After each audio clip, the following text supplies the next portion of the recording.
మారుమూల ప్రాంతాలకు satellite internet అందించేందుకు స్పేస్ ఎక్స్ స్టార్లింక్తో చేతులు కలిపినట్టు ఎయిర్టెల్ ప్రకటించిన మరునాడే తాము కూడా ఈ ఒప్పందం కుదుర్చుకున్నట్లు జియో ప్రకటించింది. ప్రపంచ కుబేరుడు ఎలన్ మస్క్కు చెందిన ఈ కంపెనీ భారత మార్కెట్లోకి ప్రవేశించేందుకు ఎప్పటి నుంచో చేస్తున్న ప్రయత్నాలు వాస్తవ రూపం దాల్చనున్నాయి. దీంతో అసలు ఏమిటి శాటిలైట్ ఇంటర్నెట్, స్టార్లింక్ అందించే సేవలేమిటి అనే చర్చ సర్వత్రా వ్యక్తమవుతోంది. అన్నింటికన్నా ముఖ్యం, స్టార్లింక్ ధరలు సామాన్య ప్రజలు భరించగలరా అన్నది కూడా ఇప్పుడు హాట్ టాపిక్గా మారింది. స్మార్ట్ ఫోన్ల వాడకం మన దేశంలో సర్వసాధారణమైపోయింది. ప్రతి ఒక్కరికి అత్యాధునిక కమ్యూనికేషన్ సేవలు అందుబాటులో ఉన్నాయి. ధనిక, పేద అని తేడా లేకుండా అన్ని వర్గాల ప్రజలు 5G స్పీడ్ ఇంటర్నెట్ సేవలు ఎంజాయ్ చేస్తున్నారు. భారతదేశంలో 94.5 కోట్ల మంది బ్రాడ్బ్యాండ్ వినియోగదారులున్నారు. అందులో 90.4 కోట్ల మంది వైర్లెస్ మొబైల్ ఇంటర్నెట్ని వాడుతున్నారు. అయితే కొండలు, గుట్టలు, అడవులతో కూడిన మారుమూల ప్రాంతాలు, గ్రామీణ ప్రాంతాల్లో మొబైల్ ఇంటర్నెట్ సేవలు ఇప్పటికీ సరిగ్గా అందటం లేదు. ఈ ప్రాంతాల్లో టవర్లు వేయటానికి అనుమతులతో పాటు ఖర్చు కూడా పెద్ద సమస్యగా మారింది. అయితే ఈ సమస్యకు పరిష్కారం చూపిస్తోంది శాటిలైట్ ద్వారా ఇంటర్నెట్ సేవలు అందించే స్పేస్ ఎక్స్ స్టార్లింక్ కంపెనీ. ప్రపంచ కుబేరుడు ఎలాన్ మస్క్కు చెందిన ఈ కంపెనీ త్వరలో భారత్లోకి అడుగు పెడుతోందనే వార్తలు సర్వత్రా ఆసక్తిని కలిగిస్తున్నాయి. దీనికి కేంద్ర హోంమంత్రిత్వ శాఖ నుంచి భద్రతాపరమైన అనుమతులు రావాల్సి ఉంది. ఆ తర్వాత మరికొద్ది రోజుల్లో భారత్లో స్టార్లింక్ సేవలు అందుబాటులోకి వచ్చే అవకాశాలున్నాయి. శాటిలైట్ ఇంటర్నెట్ సేవల కోసం ఎలాన్ మస్క్కు చెందిన స్పేస్ ఎక్స్తో జియో, ఎయిర్టెల్ టెలికాం సంస్థలు ఇప్పటికే ఒప్పందం చేసుకున్నాయి. దేశీయ టెలికాం సంస్థలకు స్పెక్ట్రమ్ కేటాయించేందుకు అనుసరిస్తున్న వేలం పద్ధతిని శాటిలైట్ కమ్యూనికేషన్ సంస్థలకు అమలు చేయాలని గతంలో ఈ రెండు సంస్థలు కోరాయి. తీరా సంస్థలే స్పేస్ ఎక్స్లో ఒప్పందం చేసుకున్నాయి కాబట్టి భారత్లో స్టార్లింక్ ఎంట్రీ మార్గం దాదాపు సుగమమైనట్లే.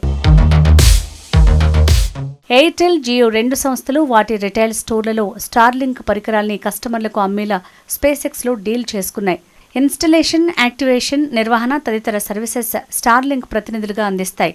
ఈ ఎక్విప్మెంట్ ద్వారా వ్యాపార రంగం, స్కూళ్లు, హెల్త్ కేర్ సెంటర్లు, ప్రత్యేకించి రూరల్ ఏరియాల్లో స్టార్లింక్ సేవలను విస్తరించేందుకు ప్లాన్ చేస్తున్నాయి. శాటిలైట్ ఇంటర్నెట్ ద్వారా సొంత నెట్వర్క్లను మెరుగుపరుచుకుని కస్టమర్లకు నాణ్యమైన డిజిటల్ సేవలు అందించేందుకు ప్రయత్నిస్తున్నట్లు తెలుస్తోంది. అందరికీ బ్రాడ్బ్యాండ్ కనెక్టివిటీ అందేలా చూసేందుకు ఈ భాగస్వామ్యం ఒక కీలక అడుగు. జియో బ్రాడ్బ్యాండ్ వ్యవస్థతో స్టార్లింక్ను అనుసంధానించడం ద్వారా మా పరిధిని మరింత విస్తరించనున్నాం. ఈ ఒప్పందం AI ఆధారిత యుగంలో హైస్పీడ్ బ్రాడ్బ్యాండ్ విశ్వసనీయతను పెంచనుంది. జియో ఒక ప్రకటనలో పేర్కొంది, తన రిటైల్ అవుట్లెట్లు, ఆన్లైన్ వేదికగా స్టార్లింక్ సేవలు అందుబాటులోకి తేనుంది. ఈ రెండు కంపెనీలు పరస్పరం తమ ప్రయోజనాల్ని అందిపుచ్చుకుని ముందుకు సాగనున్నాయని తన ప్రకటనలో పేర్కొంది. తమ కస్టమర్లకు స్టార్లింక్ సేవలను అందించేందుకు స్పేస్ ఎక్స్తో కలిసి పనిచేయటం మైలురాయిగా ఎయిర్టెల్ అభివర్ణించింది. అత్యాధునిక శాటిలైట్ కనెక్టివిటీని అందించేందుకు స్టార్లింక్ కట్టుబడి ఉందని తెలిపింది. ఈ ఒప్పందం ద్వారా ప్రపంచ స్థాయి హైస్పీడ్ బ్రాడ్బ్యాండ్ సేవలను మారుమూల గ్రామాలకు సైతం అందించేందుకు వీలు పడుతుందని వెల్లడించింది.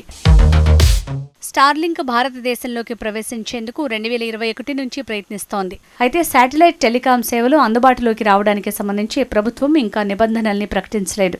పైగా టెలికాం శాఖ, ట్రాయ్, కేంద్ర హోంశాఖ నుంచి స్టార్లింక్ అనుమతులు పొందాల్సి ఉంది. మరోవైపు అంతర్జాతీయంగా వివిధ దేశాల్లో ఉన్నట్టుగా అడ్మినిస్ట్రేటివ్ కేటాయింపుల విధానం అమలు చేయాలని స్టార్లింక్, ప్రాజెక్టు కైపర్ వంటివి కోరుతున్నాయి. దీనిపై ఇంకా స్పష్టత రావాల్సి ఉంది.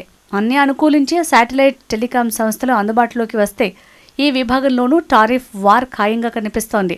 అయితే ప్రధాని నరేంద్ర మోడీ అమెరికా పర్యటన సందర్భంగా ఎలాన్ మస్క్తో భేటీ కావటం ప్రాధాన్యతను సంతరించుకుంది.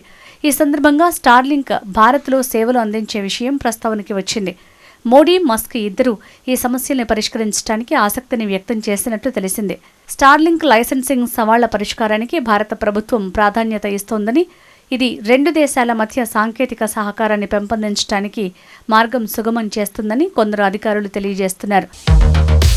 భారత్లో స్టార్లింక్ ఎంట్రీకి కేంద్ర ప్రభుత్వం కఠిన షరతులు విధించినట్లు తెలుస్తోంది. వాటికి అంగీకరిస్తేనే సేవలు అందుబాటులోకి వస్తాయని పేర్కొన్నట్లు సమాచారం. ఇక్కడ సేవలు అందించాలంటే దేశంలో కంట్రోల్ సెంటర్ ఏర్పాటు చేయాలని కేంద్రం స్పష్టంగా చెప్పినట్లు తెలుస్తోంది. సున్నిత, సమస్యాత్మక ప్రాంతాలలో కమ్యూనికేషన్ వ్యవస్థను కొనసాగించడం, నిలిపివేయటానికి వీలు ఉండేలా భారత్లోనే కంట్రోల్ సెంటర్ను ఏర్పాటు చేయాలని కేంద్రం కండిషన్ పెట్టినట్లు తెలుస్తోంది. శాంతి భద్రతలు చేయి దాటిపోయేలా ఉన్నప్పుడు అమెరికాలో ఉన్న స్టార్లింక్ ప్రధాన కార్యాలయం తలుపు కొట్టాల్సిన అవసరం లేకుండా స్వదేశంలోనే మేము నిర్ణయం తీసుకునే అవకాశం ఉండాలని భావిస్తున్నారు.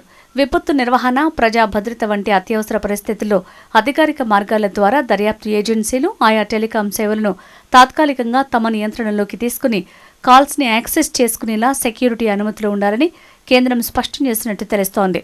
ఇందులో కొత్త నిబంధన ఏదీ లేదని, ప్రస్తుతం జియో, ఎయిర్టెల్, వోడాఫోన్, ఐడియా వంటి నెట్వర్క్లు కూడా దీనికి కట్టుబడి ఉన్నాయని ప్రభుత్వం చెప్పింది. ఈ నిబంధనలపై స్టార్లింక్ కంపెనీ కూడా సానుకూలంగా స్పందించినట్లు తెలుస్తోంది. వీటిపై త్వరలోనే తమ అభిప్రాయాన్ని చెప్తామని కంపెనీ తెలియజేసింది. శాటిలైట్ ద్వారా, డిటిహెచ్ ద్వారా టీవీ ఛానళ్ల ప్రసారాలు ఇస్తున్నట్లే ఇంటర్నెట్ సేవలను ఎందుకు ఇవ్వరాదనే ఆలోచన ఎలాన్ మస్క్కు వచ్చింది. ఈ దిశగా జరిగిన ప్రయత్నాల్లో ఎలాన్ మస్క్కి చెందిన స్టార్లింక్ కంపెనీ సక్సెస్ అయింది. దీంతో ప్రపంచవ్యాప్తంగా ఉన్న వివిధ దేశాల్లో ఈ సేవలను విస్తరించేందుకు ప్రయత్నాలు మొదలుపెట్టారు. స్టార్లింక్ ఇప్పటికే ప్రపంచవ్యాప్తంగా 100కు పైగా దేశాల్లో శాటిలైట్ ఇంటర్నెట్ సేవలను అందిస్తోంది. 50 లక్షల మంది వినియోగదారులున్నారు. స్టార్లింక్ అమెరికాలో బ్రాడ్బ్యాండ్ కంపెనీలకు, ముఖ్యంగా గ్రామీణ ప్రాంతాల్లో గట్టి పోటీనిస్తోంది. మారుమూల ప్రాంతాలు, పల్లెలకు వేగంగా ఇంటర్నెట్ అందిస్తోంది. విద్య, ఆరోగ్య సేవలు, ఈ-కామర్స్కు వెన్నుదన్నుగా నిలుస్తోంది. ఉక్రెయిన్ రష్యా యుద్ధం సందర్భంగా స్టార్లింక్ సేవల గురించి ప్రపంచానికి మరింత స్పష్టంగా తెలిసొచ్చింది. రష్యా దాడుల్లో ఉక్రెయిన్లోని మౌలిక సదుపాయాలు దారుణంగా దెబ్బతిన్నాయి. కమ్యూనికేషన్ వ్యవస్థ దెబ్బతింది.